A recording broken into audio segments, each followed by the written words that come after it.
Why do birds suddenly appear?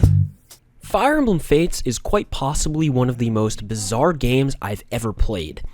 I've never had such mixed opinions on a game before, and it appears that a lot of the internet feels the same way.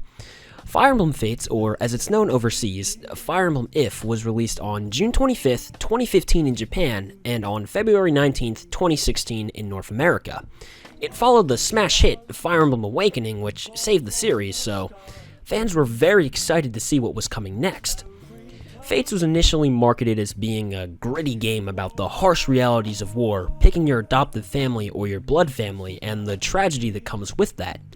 It had a lot of promise, and I remember being very excited for it at the time, but as many people know, that's not the game we got. As the second entry in the waifu Emblem era of Fire Emblem games, Fates was met with a lot of praise and also a lot of controversy at the time of its release. It was very well received by critics and earned numerous high scores, but many Fire Emblem diehards were critical of the story and the anime aesthetic.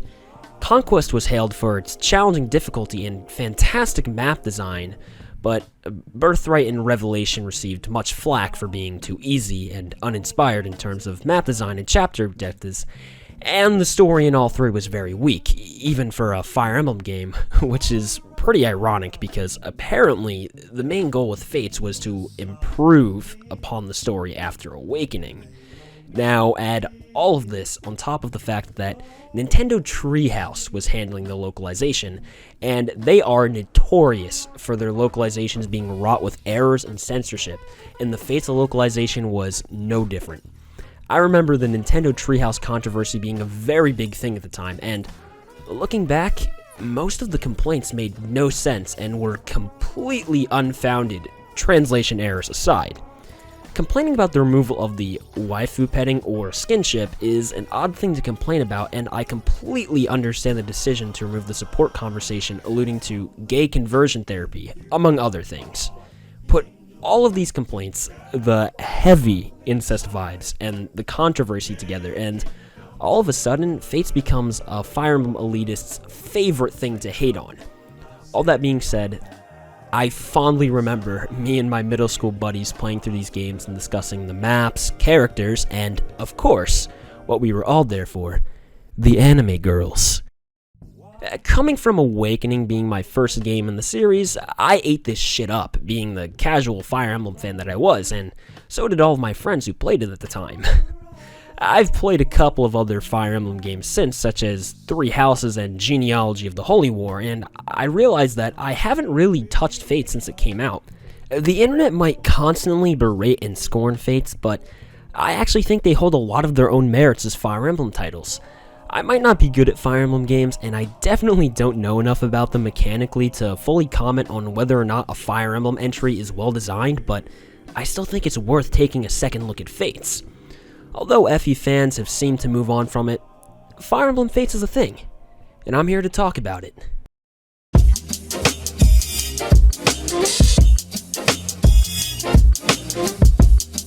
The best way I feel I can describe Birthright is that it's almost like a poor man's Awakening. It's very clearly trying to be a good entry point into the series, and it isn't at all transparent about that. I appreciate what it's trying to do, and I also appreciate the change in setting from your typical Fire Emblem, but it feels like there's something missing. A lot of the maps are simple in design, and objectives never stray from root the enemy or defeat the boss. Awakening is very similar in this sense, but I can't help but feel like it lacks the same charm as Awakening. I personally think that Birthright's biggest problem is that it doesn't have a lot going for it. Not only does it suffer from the comically weak Fates plot, but the maps are very straightforward. The ability to grind makes getting experience and gold a lot easier, and I personally find the cast of characters to be inferior to that of Conquest. Because of this, I feel as if Birthright is very forgettable. It isn't aggressively bad or anything, it's just mediocre. That being said, I believe that a lot of the hate directed at the Fates games comes from Birthright. It seems that a lot of people seem to view Fates as one game, but I think that's somewhat unfair and a little disingenuous. Birthright makes it very clear that although they share the same looks and mechanics, the design philosophies of all three Fates games are very different and focus on a different concept or demographic. Birthright suffers from the fact that it's designed with the new player in mind. This isn't bad per se, it just makes it an uninteresting Fire Emblem game for more experienced players. It might not have a whole lot going for it, but I like the change in setting they were going for. It made for some really cool map aesthetics, and some of the new classes they introduced fit in very well with the Japanese-inspired setting.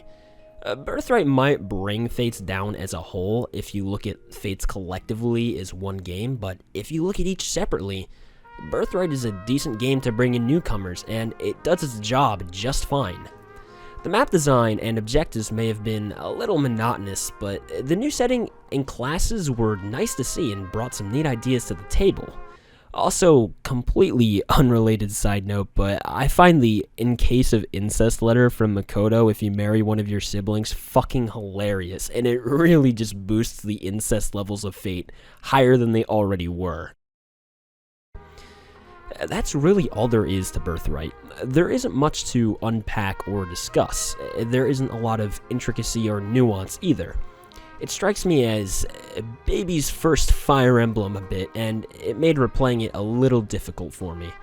Towards the end, I started wishing for it to end, and overall, I probably enjoyed it the least. The low difficulty might have been a part of it, but quite frankly, I think the deciding factor for me was the girls. The Birthright girls are just clearly inferior to the Conquest girls.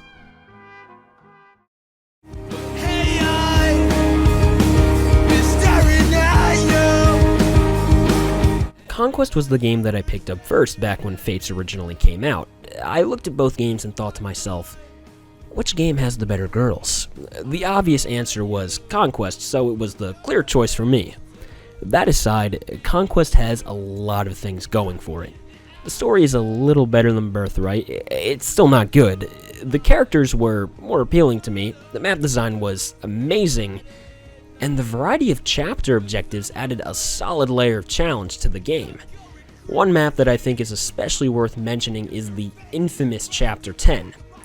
Some call it the greatest Fire Emblem map of all time, and I can clearly see why they'd say that. What seems like a simple defend the choke point chapter very quickly becomes a frantic rush to take out the enemy units before more reinforcements come. The importance on proper unit placement and the way the map punishes you for mistakes makes for a thrilling experience and serves to highlight Conquest's strengths while also giving the player a good introduction for what to expect throughout the rest of the game. Conquest follows a linear progression structure that doesn't allow for grinding, which I found to be very well paced, and it also provides for a mostly fair challenge throughout with lots of interesting chapters to play through. I say mostly fair because the endgame suddenly makes the enemy units balanced heavily against you, forcing you into very rigid strategies with very little room for creativity. I guess that brings me into my primary complaint with Conquest. Although it has well-designed maps, a lot of times the combat forecast isn't giving you the full picture. Conquest is absolutely littered with enemies that have skills that can do damage under random conditions that you'd have to check beforehand to even know what they're going to potentially do.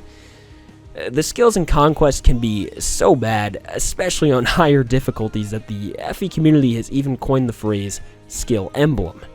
Combine that with an endgame map that isn't very well balanced, and Conquest loses some of its fair challenge. Despite this, Conquest was a very memorable experience for me. It definitely isn't memorable for its story, because I didn't find myself remembering any of it, but I found myself recognizing a lot of the maps, and I became somewhat interested in the characters, especially Camilla's downright disturbing and somewhat incestuous obsession with Corrin. Other characters such as the bloodthirsty Perry or the unlucky Arthur, although not serving any real story significance, had, in my opinion, distinct personalities and some pretty funny character traits, as surface level as they may be. Also, Conquest has the better girls.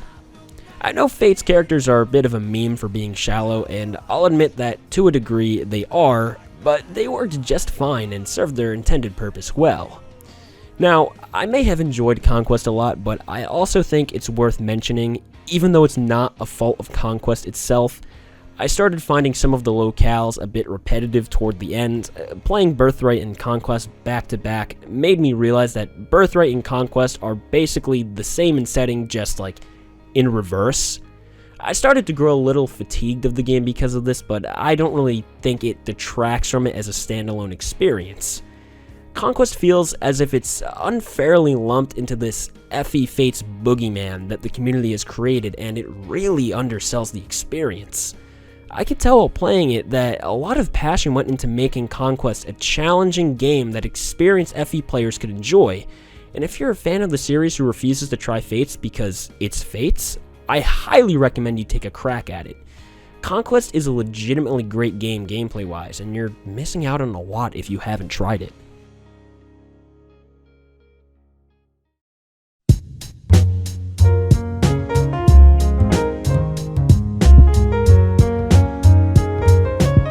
I never actually beat Revelation back when it came out. I played the first few chapters and quit pretty early on, which would make this my first time fully playing through it, so I've got a lot to say about it. Initially, I was a bit scared going into Revelation because people seem to love hating on it. I'd hear things about the story being awful or the gameplay being not fun, but I found neither of those things to be true. If you've played both Birthright and Conquest and have a tolerance for Fates writing, you might find Revelation to actually be really enjoyable like I did.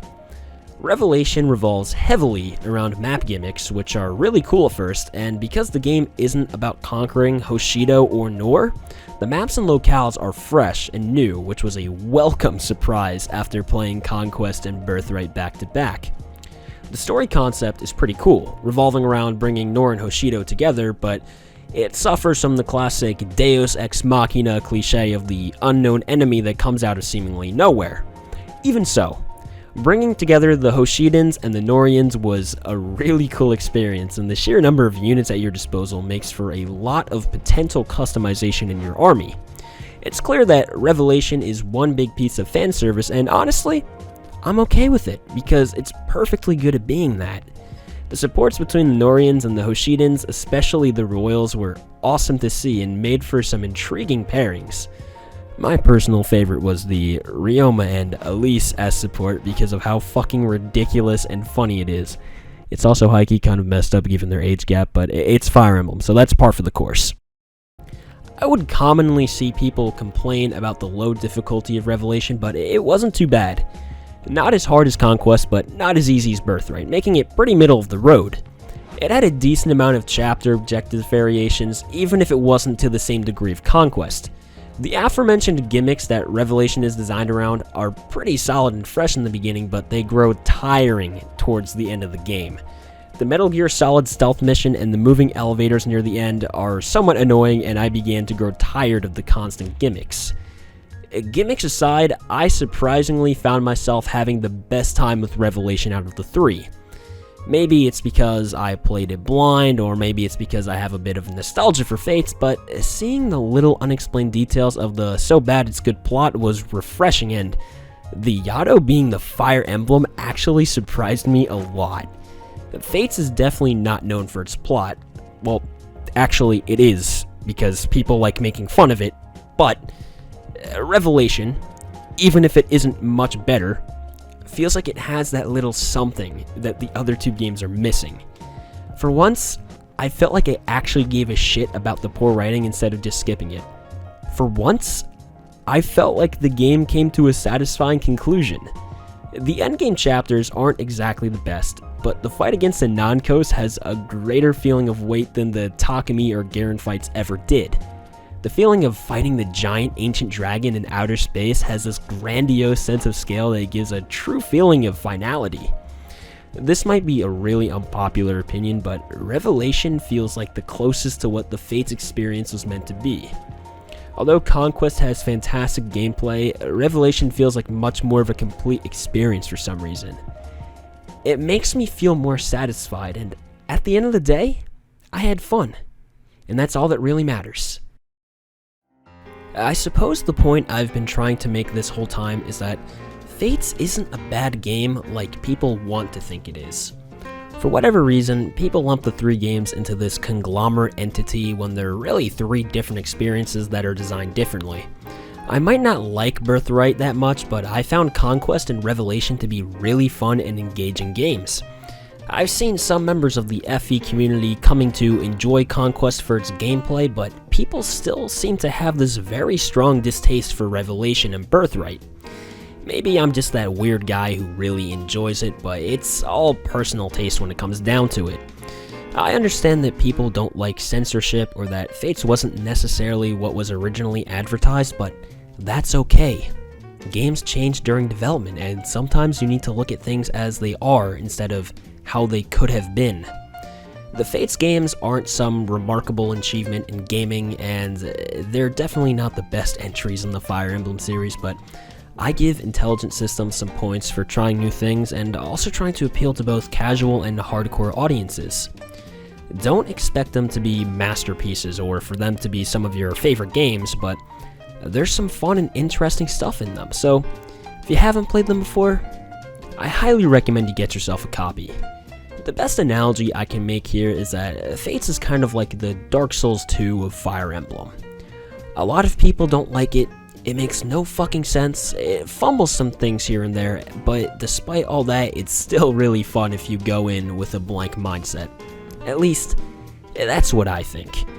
Maybe I'm completely wrong and I'm that weird guy who likes these games, but at least I'm having fun.